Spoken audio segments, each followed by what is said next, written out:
on our webpage. Um, so yeah, we'll get started here. Let me share my screen and we'll start talking about our program. So,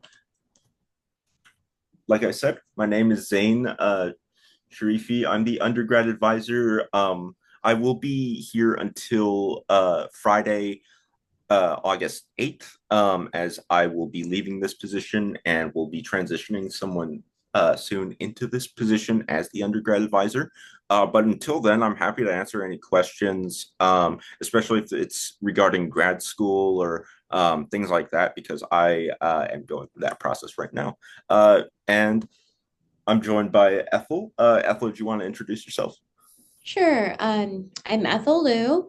I oversee the student affairs unit or team in the poli sci department. So that includes both our undergrad side and our grad side. And I just wanted to add to Zane didn't mention this, but he is an alum of the poli sci department, and he is going into a graduate program in San Diego State. So that is definitely like one of the routes you can take with our majors. And Zane can share a little bit more about his experience as a student in the department, um, along at some point during this presentation. So I will be your point of contact next week, and also at the beginning part of the new undergrad advisors training. So when you reach out, you'll be speaking with me next week or with me and Brandon starting on the 18th.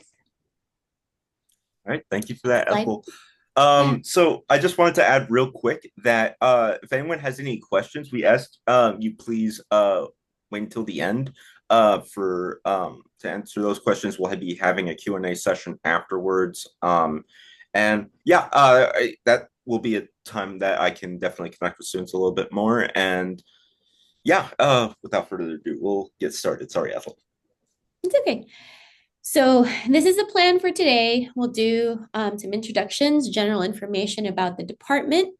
Um, then we'll go into the advising structure and registration for classes, which I know you're all, um, eagerly planning and may have some questions about. We'll talk about opportunities in the department specifically, as well as what's out there on campus that you might want to consider um, taking part in, and how that would relate to your major requirements, if it does. Also, we'll be talking about uh, potential careers and graduate programs that you might find interesting, as well as resources and student support available on campus. That will be, we hope, will only take about half of the time so that we leave really the rest of the time, about 30 to 45 minutes, for open question and answers for anything that we did not address in the orientation. Okay, next slide, please. So our department is fairly large, um, not as big as bio or engineering, but in terms of the social sciences, we are up there with cognitive science, econ. We have about 1,500 students in our major, um, and we have about 75 graduate students in our grad program. And this is Professor Lawrence Brose. He is a political economist, and he's our current department chair. So Professor Brose oversees all of the administrative matters in the poli sci department. Um, and he is kind of like the last stop as far as the department is concerned. Um, so he has a message for all of you here, which I encourage you to read on our Canvas page. We just launched that. This is the first year we're trying that out. Um, I don't know if I can see a quick poll of, I took a look the other day at how many of you have accessed Canvas, and it was only about half of the students. So I really hope that at least for those of you here, that you do take the time to check out um, the Canvas page that's available for you. It should be available up until you're done, being a student at UCSD. We'll keep it active because there's a lot of useful information there. Frequently asked questions, which is also available on our website, but we really want you to um, find that information on the Canvas. Try to find the information you need first on the Canvas page.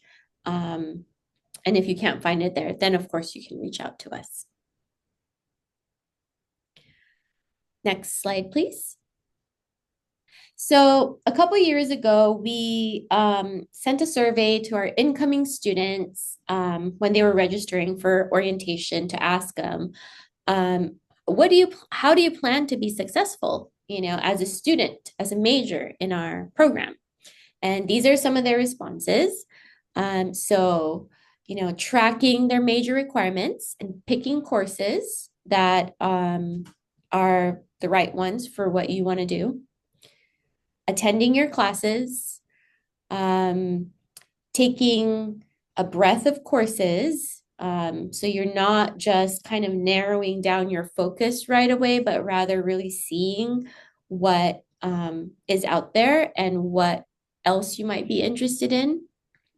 I know for a lot of you, you're probably general poli-sci majors because that's one of our biggest majors coming in. But as you start to take some of the lower division electives and you explore some of the other areas or specializations in the department, you might find yourself changing your major to one of the other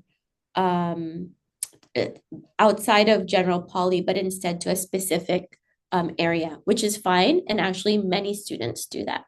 So don't worry if you're not quite sure yet which specific area you're interested in. That's part of what you're going to figure out in your first year or so.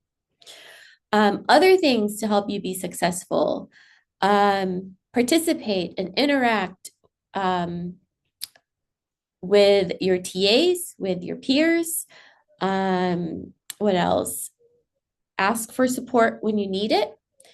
And start with a 4-year plan now, which is not going to be set in stone, but at least it gives you a framework to work from quarter by quarter. So we have tools to help you create that for yourself. And if you, hit a snag, then you can come reach out to us. Next slide, please.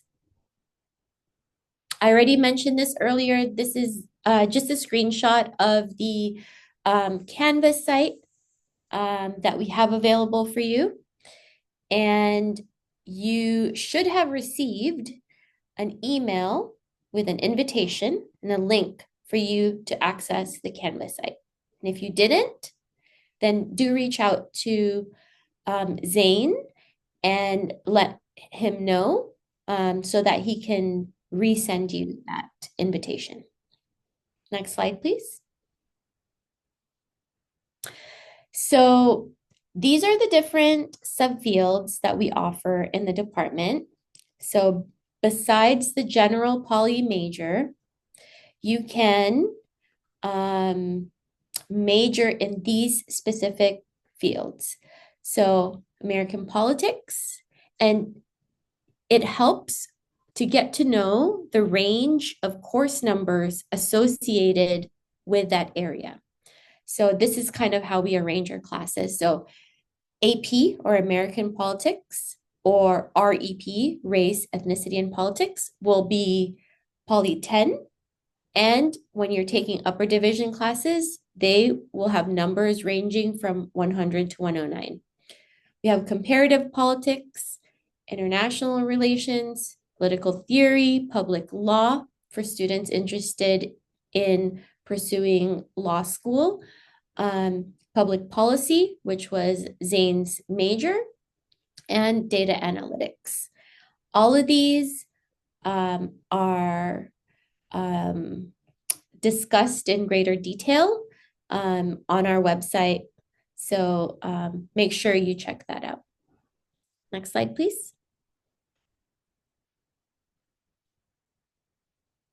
Zane can probably speak much better in terms of the classes that are, that we offer and what it was like to take them across these different subfields. Can you say a little bit more about these, Zane? Sure. Yeah. So, some of our most popular classes: American politics, comparative politics, data analytics, etc., are all different concentrations within our majors. So these don't necessarily have to be ones that you choose right up front. You can be a general political science major and sort of dip your toes into these different subfields. For example, American politics is all about, it's self-explanatory. It's about United States politics. Comparative politics and international relations are often confused. Comparative politics is you're doing just that, comparing different forms of government with one another. How do different styles of government, democracies, autocracies, etc., fare against one another? Whereas international relations is rather how nations or governments interact with one another. So that's a key difference. Data analytics is actually one of the few BSs, Bachelors of Science in Political Science in the country, which we are pretty proud of that. It's more of a quantitative science first focus on political science. In addition, we also have political theory, which is also pretty self-explanatory, learning about all of these historical political science thinkers. A key difference that students also ask is the difference between public law and public policy. Public law focuses more on the legal aspect of things. This is where a lot of our pre-law students, not exclusively, but are found taking public law classes because they want to get a little bit more of that pre-law experience. Whereas public policy, again, that's the concentration I chose, is more about legislation and policy solutions rather than looking at things with the legal lens. And of course, we have race, ethnicity, and politics, which utilizes a little bit sociological demographic differences, how different races and ethnic differences affect different policies, not just in the United States, but globally, and looks at all of that. So, yeah, all of which are concentrations within the major. A lot of times students ask, do I have to pick one right away? The answer is really no. These concentrations aren't really that impactful on, for example, admissions decisions or employment. It's more of what do you want to focus on personally when you're studying political science. Some students really just want to get everything within public law and just want to look through that. And some students want to focus primarily on maybe data analytics and everything in between. So yeah, that's really the key differences between these subfields. Thanks, Zane. Yep. Next slide, please. Yeah. So as was mentioned, we offer 9 different majors. You can as you switch majors, if you do, there is a major minor tool that campus uses to do that. One of the great things about our various majors is that there's consistency in terms of, the lower division requirements for the most part, except for like data analytics. Um, and there's electives for each one. So let's say you started out with general poli sci, and then you switch to international relations. That's fine because you can, even if you took a class in, let's say, political theory, you could still use that as an elective in international relations. So you're not necessarily wasting a class. Um, I would advise, though, that you try to narrow down your major um, by, I would say, the middle or end of your second year. Because once you start taking those upper division classes, there are specific ones for the different subfields that you do have to hit, that you do have to take in order to major in that subfield. Um, Important to remember, um, we only accept poli sci classes. Another thing important to remember, we only accept letter grades. So we do not want to see any pass, no pass for your major requirements. And for the most part, we do not accept any classes that is not labeled as poly. So just remember that, keep that in mind. Those are the only two things you get from this presentation. Um, I hope that's what you take out because it will save you a lot of headache come graduation time. All right, next slide, please. Okay, so our department also oversees, I forgot to mention this, but we house the computational social science program. And it has a master's component, but it also has on the undergrad side, we offer a minor in computational social science. So I just wanted to put a plug in for them. These are for students who want to, like let's say you're sort of interested in data science, but not quite sure. Well, you can maybe take CSS1 and see if that is an area of interest for you. Um, how do we apply computer science to solve, you know, social issues?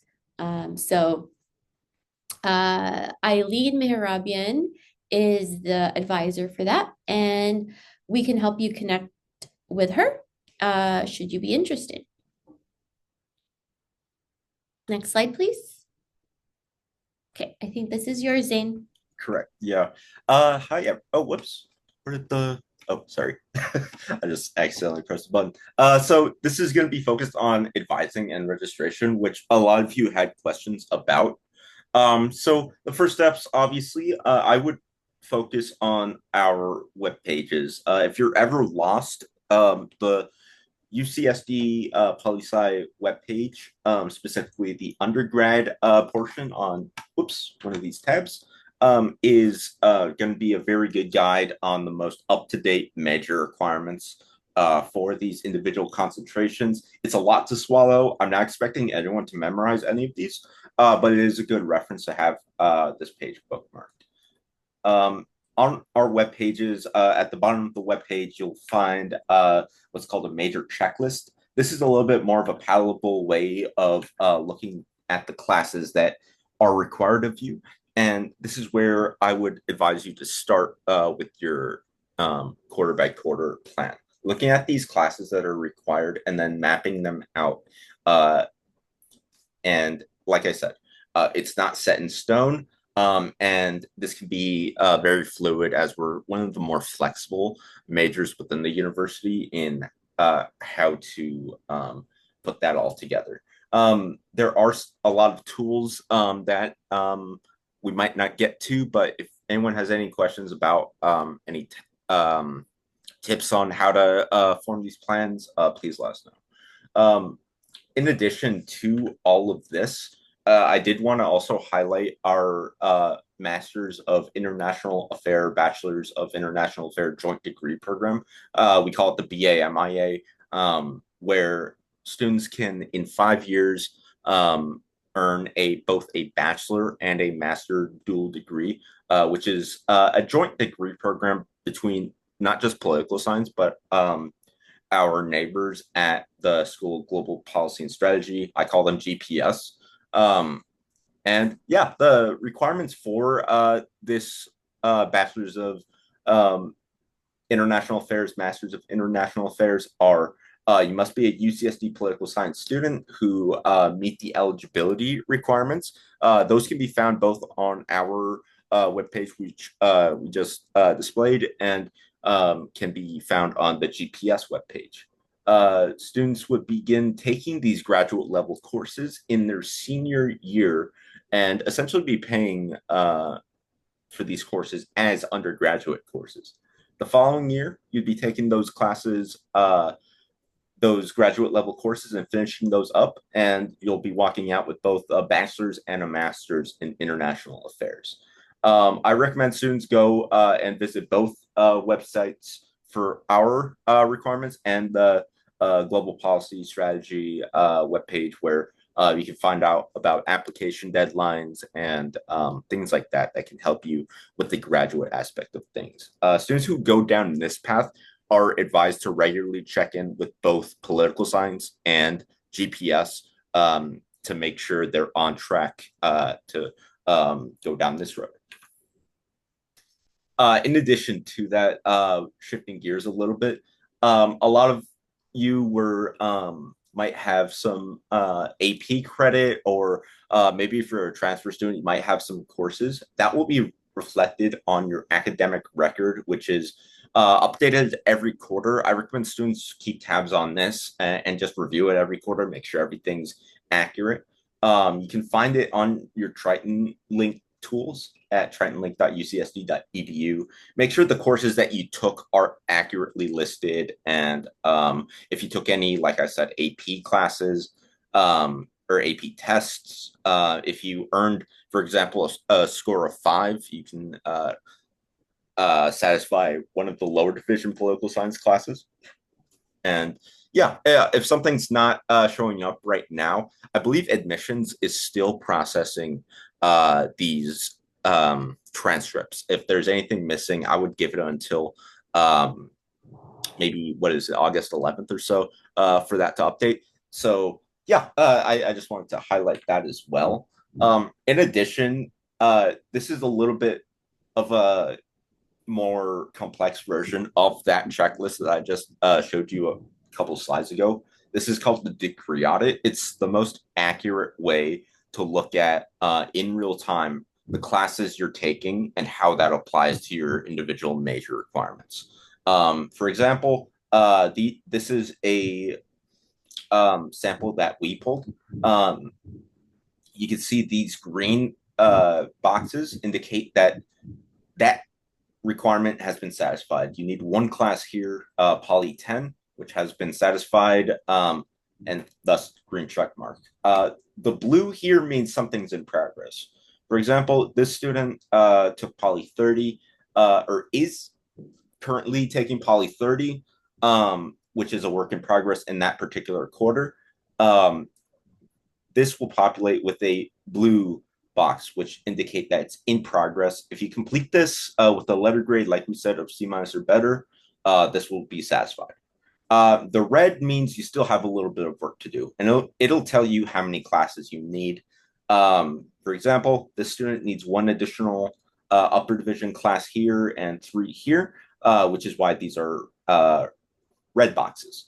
Now, if you took a class here and took the remaining class here, maybe it's in progress, this box will turn blue and so on. So yeah, like I said, this isn't the most palatable way of understanding your progress. I recommend cross referencing this with an academic advisor to fully understand and make sure you know where you are academically, if you need to take additional classes, etc.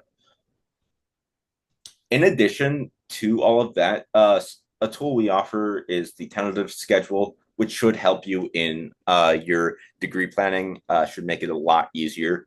We offer courses for the upcoming academic year, which can be found on our webpage. If you go into undergraduate program and click on political science courses on the first tab there, it will take you to this webpage where if you click on this hyperlink, it will take you to the um, tentative course offerings. Now, these courses are not finalized, but it should give you an idea of the classes that you need uh, or the classes that will be offered that you might need.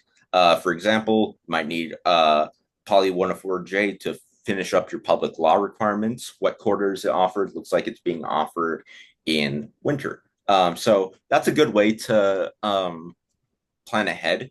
Um, if you have any questions about class offerings, feel free to reach out to us through the VAC. But usually, I would advise students to check back with this every couple of weeks. Make sure if you're planning on taking a class, like say Poly 104J, that's still being offered every couple of weeks or so. But yeah, once the official schedule drops is when we will know um, the actual dates and times of these classes. And of course, things like the final exam schedule and things like that. That should be available on Triton Link once that schedule goes live. And speaking of that schedule, you should be able to browse that right now. A lot of students have been. And yeah, you can essentially use this tool to look at the classes that are available, very similar to WebReg for students who are familiar with that system. What you'll be doing is you'll be searching by quarter and search courses by either subject, department, if you have the actual course number, or maybe if you like an instructor and you want to see what other classes they're teaching, you can filter by that. It can also filter by days of the week. Maybe if you have a specific time to fill up with the class, maybe you have a work schedule they have to work with. It's a really good tool for that, and classes with open seats.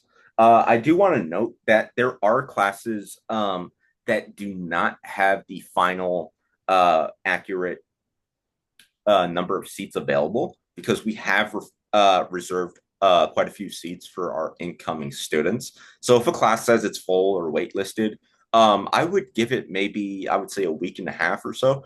And once that's updated, it should show more seats and enrollment will be paused for our ongoing students. That way, if you have a class that you wanted to join, like say Poly 10 or so, that should be available and reserved for our incoming students. And yeah, that takes us to fall 25 enrollment. So like I said, we are going to be releasing new seats for our incoming students.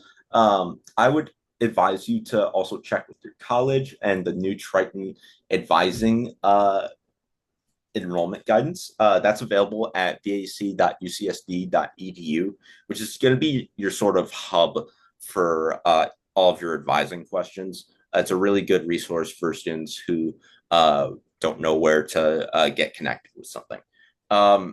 So, like I said, the academic planning guide is available on our website, but if you have any questions about that, you'll be asking that through the VAC. And yeah, the estimated dates for transcripts are set to be confirmed around mid-August. Like I said, around this time next week, it should be updated. Oftentimes, students ask us or are confused about things like what is a first pass or what's a second pass. We have what's called a pass enrollment system, where students have two enrollment periods. The first one is reserved for your more priority classes. Say you're a senior and you really need a class to graduate. That would be prioritized during your first pass. You can enroll in up to 11.9 units, which is just shy of three 4 unit classes. So, in other words, if you're looking at 4 unit classes exclusively, you can enroll in up to two during your first pass. Once everyone has had their first pass, then second pass opens up, and that's sort of the open enrollment period. If you have classes that you're not sure if you want to take, I would recommend having keeping a list of classes that aren't super critical or super time sensitive to get done right away, but still important enough for you to enroll in. That's really what the second pass is for. This is where you will be by here. You should be, if you're wanting to enroll full time, of course, able to. The first day of classes is September 25th. And for additional info on the enrollment calendar, I recommend looking at the webpage linked here. Like I said, these slides will be posted on our webpage. So if you have any questions, this will have a lot more details on the enrollment calendar, not just for fall, but for the entire academic year. Additionally, multi-tiered advising. At first, it might seem confusing or intimidating, but really, it's actually designed to lessen that. So there are two types of questions that you might have. You might have a question for your major, and then you might have a question for your college. Questions for your major are things like, what do I need to do to complete my major requirements? Does this count towards my major?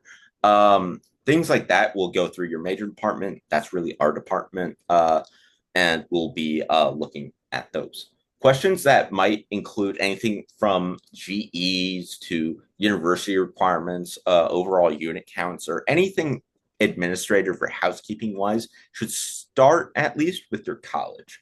Your college really are there to provide central support for students when looking at things like general education classes, university requirements, unit requirements, things like that, all administered by your college. Um, all of this is available Monday through Friday through the Virtual Advising Center. Um, we're usually open from 8 a.m. to 4:30 p.m., and that's when you can expect your questions to be answered. And yeah, in addition to that, we are providing drop-in advising in person and virtually, whichever is your preference and whatever works for your schedule. For now, we're doing virtual advising exclusively, which should resume next week at these scheduled times, 1:30 to 3:30 p.m. On Mondays and Tuesdays, and Wednesdays from 9:30 a.m. to 11:30 a.m. That's your time to really have some questions prepared for an advisor. These are usually about 15 minutes in length. I recommend students have questions lined up beforehand, so that way we can get right to the meat of your questions and sort of help you understand anything that you might be confused about. In addition to all of that, in regards to waitlist and enrollment, if a class is full, you can waitlist it, but you can't do that until your second pass. Um, if a class you really wanted during your first pass isn't offering any seats, you have to wait until your second pass to enroll in that class. Now, these wait lists are automated, and this is a campus-wide thing. Departments cannot manipulate these wait lists. And the waitlist sequence is first come, first serve. If you have extenuating circumstances that you can't enroll in the class, we can't manipulate the waitlist for any reason. In part because it's entirely automated. You'll be receiving an email if you've been added to the class. If you don't meet the prerequisites for that class, which in honesty, the system shouldn't really allow you to enroll in that class. But if it does, WebReg will drop you from that waitlist. And in addition to that, we do not allow late ads. And what I mean by that is after the Friday of week 2, you can't add a class. Essentially, these quarters are about 10 weeks long. After Friday of week two, that's essentially 20% of the class that you've missed. And that's partially why we don't allow that. So, yeah, unfortunately, we can't really make exceptions for either situations for wait lists or late ads, which is why we advise students to uh, enroll in classes early uh, and plan accordingly. Incoming students, before the quarter begins, you can be enrolled in waitlist of a total of 19.5 units. That's just shy of 5 classes. In other words, if you take four unit courses, that's about the max limit. You can't waitlist additional courses, and that's just because we want everyone to have a chance to enroll in their classes. After the quarter starts, you may be enrolled in or waitlist a total of 22 units. Um, yeah, so that's about 5 classes maximum. I really don't advise students go beyond that. In addition, in addition to the two pass enrollment system, the first pass for freshmen for first years will begin on August 15th, and it will be on a rolling basis. You should have an enrollment time listed on WebReg, which will tell you your exact time that you can begin enrolling classes for your first pass. Like I said, only open courses that add up to 11 and a half units, not able to waitlist. So your first pass should be between the 15th and the 17th. Now, the second pass begins about a week afterwards. For first years, it begins on August 20th. You'll have a longer time period to add classes, like I said, until the Friday of week two. And you have until 19.5 units, just shy of 5 classes. You can add up to 22 units without additional exceptions. But like I said, I do not recommend going far beyond that, especially for your first quarter. You want to take this time to sort of uh, get accustomed to the university. And here we go for department opportunities. I'm handing this off to. Sure. Okay. Next slide, please. Okay, so these are some things you don't have to do them right when you start, but things to think about for your junior year or senior year. So one type of opportunity we offer is called the Research Apprenticeship Program. I don't know of any other department that has a similar structure to this, but it's essentially a way for our undergrad students to assist grad students on a research project and earn credit for it. So this you'll see an email about it at the beginning of the fall quarter or mid-fall quarter, asking if any of you are interested. And then we also at the same time ask our grad students to send us any opportunities that they have. And we post those opportunities.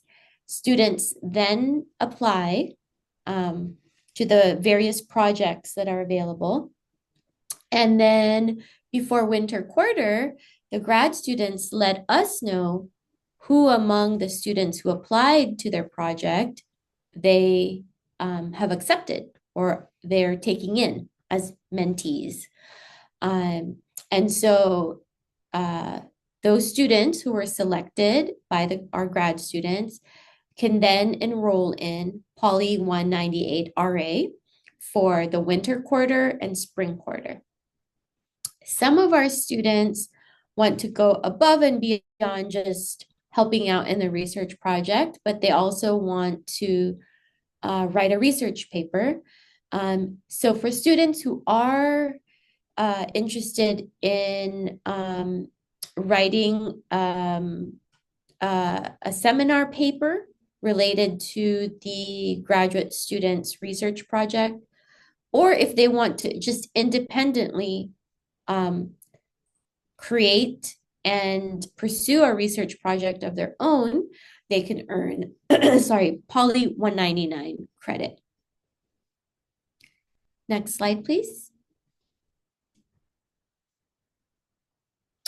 All right, so you'll find that many of our faculty are very willing to work with undergraduate students through, for example, the 199, or I'll mention this in the next slide or maybe the following slides, but through our senior honors thesis. So they are well known. These are some of the ones who are more popular faculty.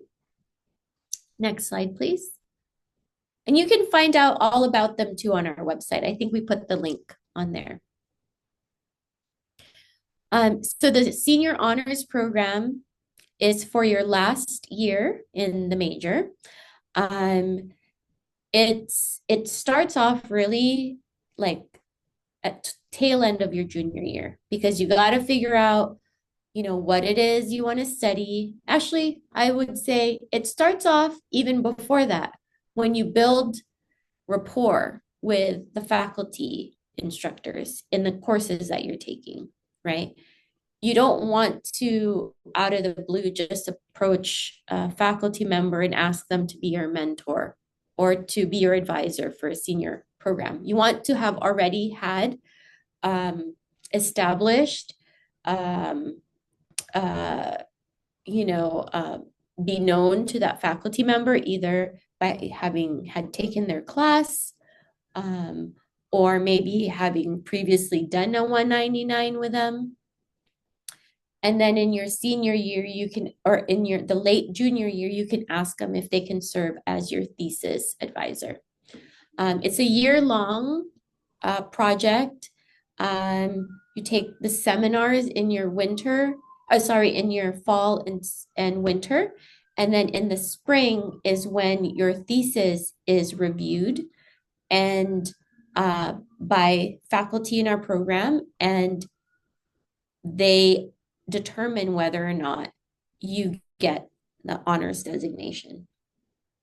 So our undergrad advisor will be sending out more information about it around spring each year. You can also view all of our past honors students and samples of their thesis on our department honors page. So if you're curious about what topics they covered, it's a very small group because there are eligibility requirements. So it is pretty rigorous. And not everybody who starts off in the program ends up with an honors designation. Next slide, please. Okay, so also we have local internships available. We post those on our LinkedIn page. If you don't already follow us, please do so. We post, opportunities that we see or receive information about on our site. And you can get credit for some of these internships through Poly 194 SD. So that's the local internship. And there are eligibility requirements. So just please take a note of that, including having taken our stats course, Poly 30. Next slide, please. All right. So I'm up. So for our campus opportunities that can be offered for our majors, specifically for major credit, I would definitely highlight UCDC and UC Center Sacramento for all students. I personally am an alum of UC Center Sacramento, and I can definitely speak to my experience there. So I guess I'll start there is so UC Center Sacramento pairs you up with an internship in the field of your choosing. Usually things like education, local politics, maybe if you want to work for a legislator, the governor, etc. There are internships available through UC Center Sacramento, which they can help you find those internships.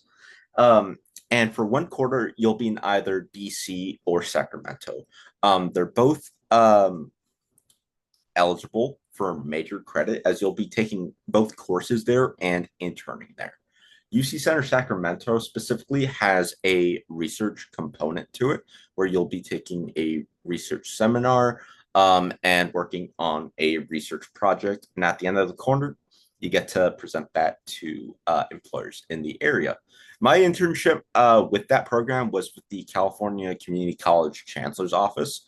We were looking at the efficacy of a funding formula for California community colleges, the Student Equity and Achievement Program, which funds different institutions based off of their needs for bridging the racial achievement gap for underprivileged communities. So yeah, that was really my project, and I got to present that the findings in front of those professionals in the area. Additionally, UCDC has a very similar component to it, where you'll be living in DC for 1 quarter. It's more internship focused than research focused, and it's more so a nationally based program rather than Sacramento, which is more of a state program. Not to say you can't work for a federal congressman's office or work for the local DC government, but yeah, that's really what you're getting yourself into. Like I said, these are really vital for expanding your professional network, getting firsthand exposure to these sort of environments that you might aspire to work in. And if you don't find an internship you like, that's really some students say that's a waste of their time. I would argue quite the opposite. You can find that you're barking up the wrong tree and use that time to maybe look for something else while still gaining some transferable skills. Even if you don't like your internship, those transferable skills will definitely help you. So yeah, I can't recommend this program enough, or either program enough in that case, if you're able to attend. So in addition to that, for students who want to look beyond just our country, there is the study abroad programs, which are quite the extensive list of international universities. There's different programs, the UC EAP program, there's the Global Seminar Program, and there's the OAP program. Usually, I advise students to start with UC EAP before branching out to these two, Global Seminars and OAP, because there's quite a lot of offerings there, and that has the biggest potential to earn major credit. So yeah, we have a lot of partnerships with or I should say the UC system has a lot of partnerships with universities all around the world. And it's really a good place to earn major credit, especially if you're looking at potentially working overseas or just wanting to network not in our backyards. It's a really good place to start. So where you would begin that search would start with the study abroad office. You would search for the courses in that university once you've actually settled on a place. Discuss it with your major advisor, your college advisors, if applicable, if you're looking for some college requirement courses, and sort of put together a plan on courses that you want to take. And once you go there and come back, you'll be petitioning classes, which essentially what you're doing is saving the syllabus for us to review, and we're designated it in an area on your degree audit. And yeah, it's a really good way to get outside of your own backyard, and up to 6 classes. And this is for, by the way, any requirements, any 6 classes outside of the university can be transferred, or I shouldn't say any 6 classes. Six classes from outside the university can be transferred to your major, and up to six classes is what I initially meant. 97% of students who do study abroad um, receive major credit. The vast majority did actually graduate on time, whereas not saying this is the case, but uh, social science majors who did not study abroad have a lesser graduation timeline than those who did study abroad. Not saying that if you don't study abroad, you won't graduate on time, but I am saying if you are studying abroad, um, if you plan accordingly, you should still be able to graduate on time. In addition, this is where I will get a little bit more personal about degrees in graduate schools, which are, I imagine, the vast majority of you are looking for. So, a lot of students do ask themselves, what kind of career can I get with my major? And my response to that, with specifically with political science, but most other majors, is your major is not boxing you into a certain career.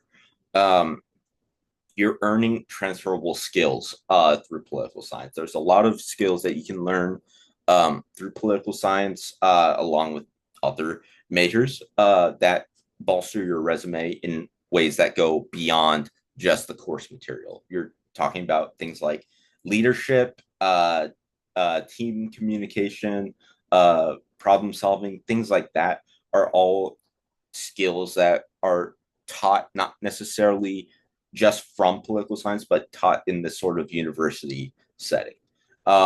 So, yeah, I definitely encourage students to not feel like they're trapped in a circle. Maybe if you're, say, a political science major, you think you have two options: either work in Congress, or maybe some sort of law firm. But I want to emphasize the field is not that narrow.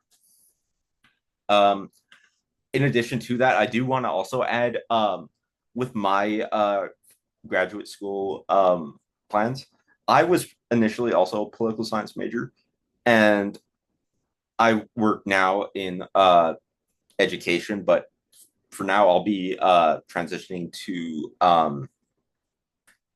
the field of city planning. I did take some city planning classes, but it does help to do that. But it is something I want to emphasize, just to hammer home that you don't need to be a political science major or a specific major to have a specific career. Now, shifting gears into some of our law and politics initiatives. We have what's called the Chris Houston Law and Politics Initiative, led by our very own Professor Mesa Nichter, who is really taking the forefront on equipping students for law school, if that's what so you wish. There's a lot of different events that we handled last year with the law school admissions, personal statement workshops, LSAT prep, attorney networking nights, law school conferences where students would be touring other law school campuses, such as University of San Diego. And yeah, there's quite a lot of that to go. And I definitely encourage, especially with law school aspiring students, to take advantage of this program. As I said, it's really important to not just do well academically to get a head start in this sort of field, but also to have some professional networking or work experience in that field. In addition, we have some other resources for students. For students who are interested in going to law school, we have a board of pre-law advisors, which are usually attorneys or um, anyone adjacent to the field of law, either teaching, or maybe they're a graduate student who are here to mentor students to assist them with any law school appropriate questions and giving them a little bit of rundown on their experience, their story, and how they got to where they are. In addition, we do have our department LinkedIn page, Department of Political Science, UC San Diego, which we are constantly updating with internships, different opportunities available for students. The UCSD Career Center, which can give you some excellent career advice and grad school advising, depending on your chosen path. And of course, our Department of Political Science webpage, we have some material there for you to prepare for law school under our undergraduate program homepage. And yeah, for additional career advising, I would definitely refer you to the Career Center. You can also connect with faculty within the political science department. They love talking about themselves during office hours, about their careers and how to help students. That's really, I feel like that's a really understated thing is students, I do think, should connect with faculty a lot more and get more connection out of that. And yeah, passing this back to Ellen. Thank you. Next slide, please. Okay, so some of our students are also active with student organizations on campus.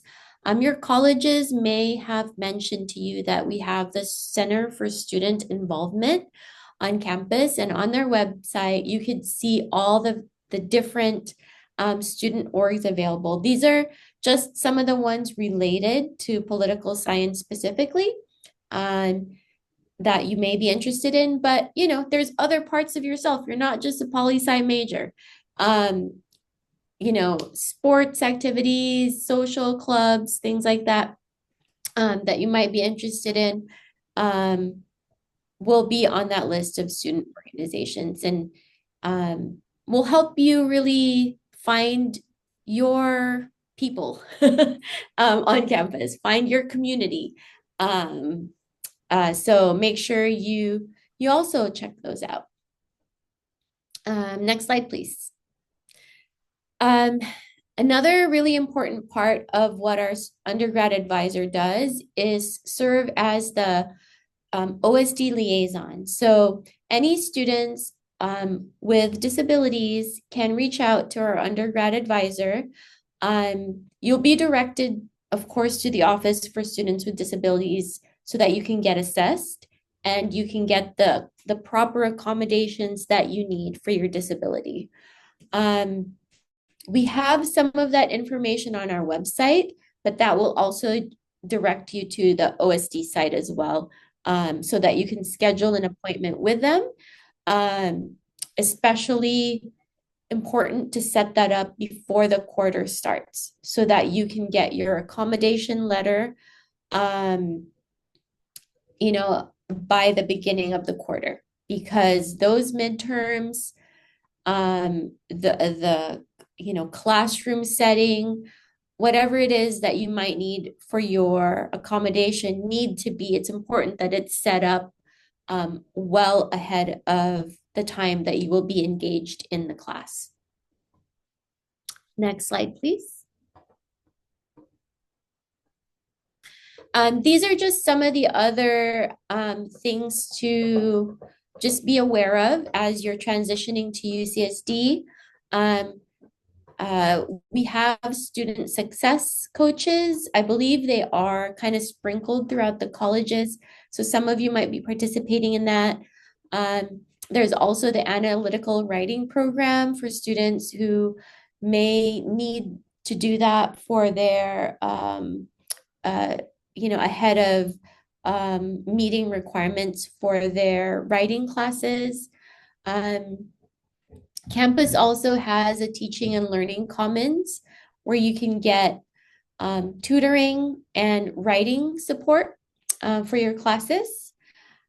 Oasis administers the Summer Bridge program, which some of you might be participating in, and that helps students transition into college, and also provide them continuous support throughout their time at UCSD.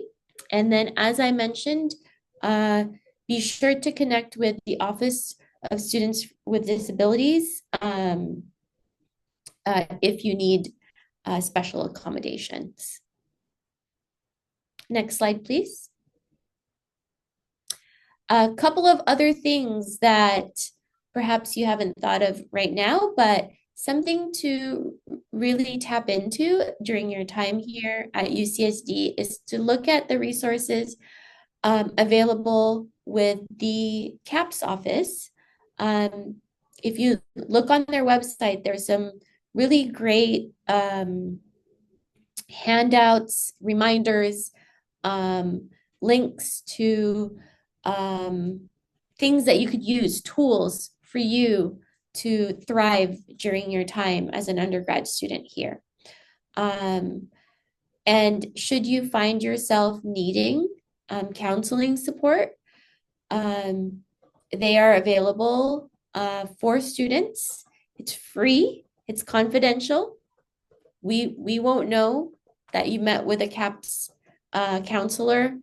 Your instructors won't know, your TAs won't know. There may be times when, if we're meeting with you, myself or the undergrad advisor, and they notice that, you're in distress, that you could use some help from CAPS, don't feel like it's a stigma, if we say, hey, you should maybe really check out some of the and make an appointment with a CAPS counselor. I hope you take that as a way in which we show how much we care about our students, that we want you to be well, so that you can do well in your classes. And then we also have OPHD, which is the Office for the Prevention of Harassment and Discrimination. We are trained to report any anything that's mentioned to us, and so we can serve as a liaison to that office as well, should you need to report anything, any incidents. Next slide, please. Oh, that was it. Wow, that was a really hard cutoff. So we'll end it there, as far as at least our slides go. But we can now open our Q&A session for anything that we may not have thought to cover during this presentation. Maybe we can take like a minute or two break. If some people want to stay, great. If not, we'll start Q&As in a minute or two. Okay, I'll stop the recording right now. Let's meet back here at say 3:10.